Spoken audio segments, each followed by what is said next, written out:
প্রথমেই জানিয়ে দিব, অবশেষে সন্ধান পাওয়া গেল হাদির খুনির নিরাপদ আস্তানার। সেনাপ্রধানের সরকারি বাসভবনে খুনি ফয়সালকে পাওয়া গেল চাঞ্চল্যকর তথ্য ফাঁস। ডাক্তার ইউনুস প্রকাশ্যে হুঙ্কার দিয়ে সেনাপ্রধানকে বহিষ্কার করে দিলেন। খুনিদের আশ্রয়স্থল হয়ে দাঁড়িয়েছে সেনাপ্রধানের বাসভবন।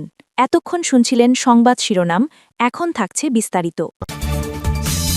অবশেষে যে গুঞ্জন দীর্ঘদিন ধরে রাজনৈতিক অন্দরমহল, সামাজিক যোগাযোগ মাধ্যম ও সাধারণ মানুষের আলোচনায় ঘুরপাক খাচ্ছিল, তা প্রকাশ্যে এল।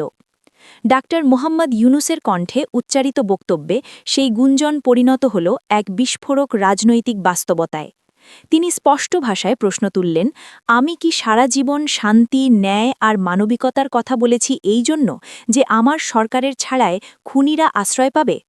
আমি কি এমন একটি বাংলাদেশের স্বপ্ন দেখিয়েছিলাম যেখানে হত্যাকারীদের নিরাপত্তা দেওয়া হবে রাষ্ট্রীয় ছাদের নিচে? ডাক্তার ইউনুসের এই বক্তব্য শুধু একটি রাজনৈতিক প্রতিক্রিয়া নয়, এটি একটি গভীর নৈতিক অবস্থান। তিনি বলেন, তার সমগ্র জীবন জুড়ে তিনি ন্যায়ের পক্ষে দাঁড়িয়েছেন, সহিংসতার বিরুদ্ধে কথা বলেছেন, মানবাধিকারের প্রশ্নে আপোষহীন থেকেছেন। অথচ আজ সেই সরকারের বিরুদ্ধেই উঠেছে ভয়াবহ অভিযোগ। শহীদ শরীফ ওসমান হাদির হত্যাকারী ফয়সাল করিম মাসুদকে রাষ্ট্রের সর্বোচ্চ নিরাপত্তা বলয়ের ভেতরে সেনাপ্রধানের সরকারি বাসভবনে আত্মগোপনে রাখা হয়েছিল। এই ঘটনা সামনে আসার পর প্রশ্ন উঠেছে, এটি কি নিছকই একটি ষড়যন্ত্র, নাকি এর পেছনে রয়েছে ভয়ঙ্কর সত্য? ডাক্তার ইউনুস সরাসরি বলেন, ফয়সালের হাতে সাধারণ মানুষের রক্ত লেগে আছে। এমন একজন ব্যক্তিকে যদি রাষ্ট্রের শীর্ষ পর্যায়ের কেউ নিজ ছাদের নিচে আশ্রয় দেন, তাহলে সেটি শুধু আইনের লঙ্ঘন নয়, রাষ্ট্রের নৈতিক ভিত্তির ওপর সরাসরি আঘাত। তিনি আরও বলেন, যখন একজন সেনাপ্রধান একজন খুনিকে প্রশ্রয় দেন, তখন তিনি নিজের ইউনিফর্মের মর্যাদা নিজেই ক্ষুণ্ণ করেন। ইউনিফর্ম কেবল একটি পোশাক নয়, এটি শৃঙ্খলা, দায়িত্ব, ত্যাগ এবং জনগণের প্রতি আনুগত্যের প্রতীক। সেই প্রতীকের আড়ালে যদি অপরাধ লুকানো হয়, তাহলে তা শুধু ব্যক্তিগত অপরাধ থাকে না, তা প্রাতিষ্ঠানিক সংকটে রূপ নেয়। এই প্রেক্ষাপটে ছাত্র জনতার ভূমিকার কথাও উঠে আসে ডাক্তার ইউনুসের বক্তব্যে। তিনি বলেন, এই পরিবর্তন কোনো এক ব্যক্তির দান নয়, এটি এসেছে ছাত্র জনতার আত্মত্যাগ, আন্দোলন ও রক্তের বিনিময়ে। জুলাই বিপ্লবে যারা শহীদ হয়েছেন, শরীফ ওসমান হাদি তাদের একজন প্রতীক। সেই বিপ্লবের লক্ষ্য ছিল খুনিদের বিচার নিশ্চিত করা, খুনিদের লালন পালন করা নয়। একজন সাংবাদিক প্রশ্ন তোলেন, সেনাপ্রধানকে বহিষ্কার করলে কি সেনাবাহিনীর চেইন অফ কমান্ড ভেঙে পড়বে না? এর জবাবে ডাক্তার ইউনুস যে উত্তর দেন, তা রাজনৈতিক ইতিহাসে স্মরণীয় হয়ে থাকবে। তিনি বলেন, চেইন অফ কমান্ডের আগে আমার কাছে দেশের মানুষের আমানত বড়। রাষ্ট্রীয় ক্ষমতা আমার কাছে কোনো ব্যক্তিগত অধিকার নয়, এটি জনগণের কাছ থেকে পাওয়া দায়িত্ব। তিনি আরও স্পষ্ট করে বলেন, আমি সেনাপ্রধানকে সম্মানের সাথে পদত্যাগের সুযোগ দিতে পারি, কিন্তু যদি তিনি তা না নেন, তাহলে এই মুহূর্তেই বহিষ্কারের আদেশে আমি সই করব। সিদ্ধান্ত আপনার, কিন্তু দায় ইতিহাসের। এই বক্তব্যের মধ্য দিয়ে ডাক্তার ইউনুস একটি স্পষ্ট বার্তা দেন, রাষ্ট্র ব্যক্তির ঊর্ধ্বে, আইন ক্ষমতার ঊর্ধ্বে, আর জনগণ সব কিছুর ঊর্ধ্বে। সেনাবাহিনীর শৃঙ্খলা গুরুত্বপূর্ণ, কিন্তু তা কখনোই অপরাধ ঢাকার ঢাল হতে পারে না। আজ আর গোপন নেই যে হাদি হত্যাকাণ্ডের মূল অভিযুক্ত ফয়সালকে সেনাপ্রধানের সরকারি বাসভবনে আত্মগোপনে রাখা হয়েছিল। তথ্য, প্রমাণ ও পরিস্থিতির সমন্বয়ে বিষয়টি এখন স্পষ্ট।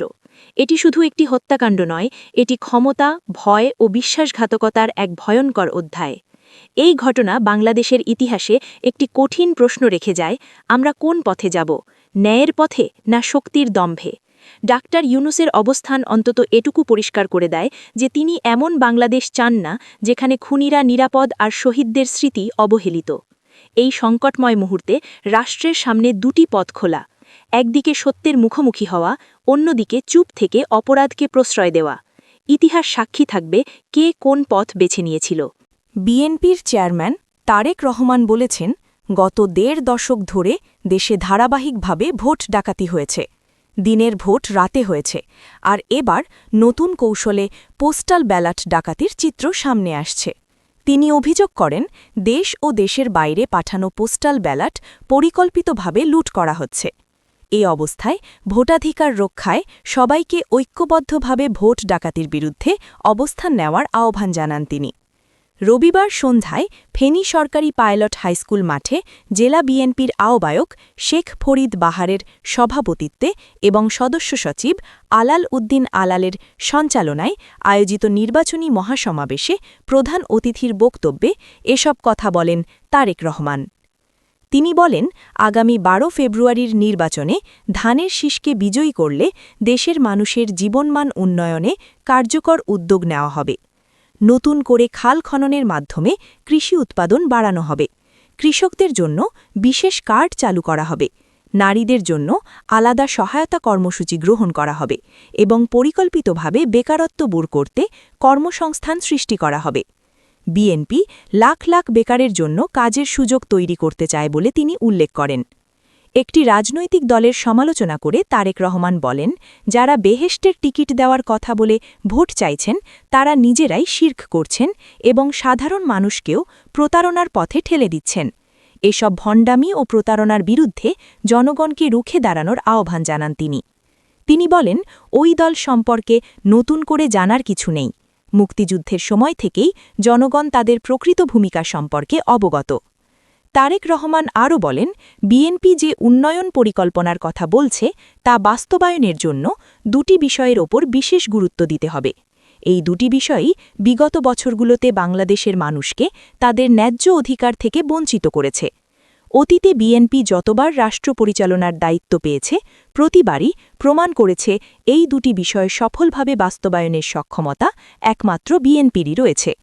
বিএনপির চেয়ারম্যান বলেন, বহু মানুষের প্রাণের বিনিময়ে দেশ আজ গণতন্ত্র প্রতিষ্ঠার পথে এগোচ্ছে, কিন্তু দুঃখজনকভাবে দেশের ভেতরে ও বাইরে একটি চক্র ষড়যন্ত্রে লিপ্ত রয়েছে। সাম্প্রতিক সময়ে মধ্যপ্রাচ্যসহ বিভিন্ন দেশে পাঠানো পোস্টাল ব্যালট যেভাবে ডাকাতি করা হয়েছে তা সেই ষড়যন্ত্রেরই অংশ।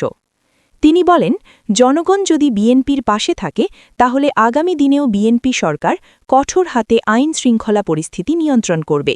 দেশের সাধারণ মানুষ যেন নির্বিঘ্নে জীবিকা নির্বাহ করতে পারেন সে পরিবেশ নিশ্চিত করা হবে।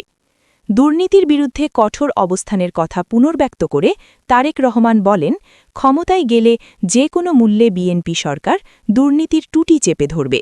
এটি দেশের মানুষের কাছে আমাদের অঙ্গীকার। তিনি বলেন, ১৯৯৬ থেকে ২০০১ সাল পর্যন্ত যারা ক্ষমতায় ছিল তারা দুর্নীতির মাধ্যমে দেশকে পিছিয়ে দিয়েছিল। এরপর বিএনপি ক্ষমতায় এসে দুর্নীতি নিয়ন্ত্রণ করে দেশকে এগিয়ে নিয়ে যাওয়ার চেষ্টা করেছে। দুর্নীতি যেই করুক তার বিরুদ্ধে আইনি ব্যবস্থা নেওয়া হবে। আইনের কাছে অপরাধীর কোনো পরিচয় নেই। তারেক রহমান বলেন, আমরা একটি লক্ষ্য সামনে রেখে এখানে একত্রিত হয়েছি, একটি পরিবর্তনের লক্ষ্যে। এই মাটিতে দেশনেত্রী বেগম খালেদা জিয়ার জন্ম হয়েছে। তার সম্মান রক্ষার দায়িত্ব আপনাদের, আর আপনাদের সুখ দুঃখের সাথী হয়ে থাকার দায়িত্ব আমাদের। তিনি বলেন, ফেনীর রক্ত দেশনেত্রী খালেদা জিয়ার শরীরেও প্রবাহিত। তিনি আরও বলেন, ১৯৭১ সালে দেশ স্বাধীন হয়েছিল, আর সেই স্বাধীনতাকে রক্ষা করেছে ২০২৪ সালের ছাত্র জনতার আন্দোলন। বিগত ১৬ বছর মানুষের রাজনৈতিক, অর্থনৈতিক, বাক স্বাধীনতা ও ব্যক্তি স্বাধীনতা কেড়ে নেওয়া হয়েছিল। সেই হারানো অধিকার ফিরিয়ে দিতেই ছাত্র জনতা আন্দোলনে নেমেছিল। সমাবেশে ফেনী, নোয়াখালী ও লক্ষ্মীপুর জেলার মোট ১৩ জন বিএনপি দলীয় প্রার্থীকে পরিচয় করিয়ে দিয়ে তারেক রহমান বলেন, ১২ ফেব্রুয়ারি তাদের ভোট দিয়ে বিজয়ী করলে জনগণ তাদের ন্যায্য পাওনা বুঝে নিতে পারবে। সমাবেশে আরও বক্তব্য রাখেন ফেনী ১ আসনে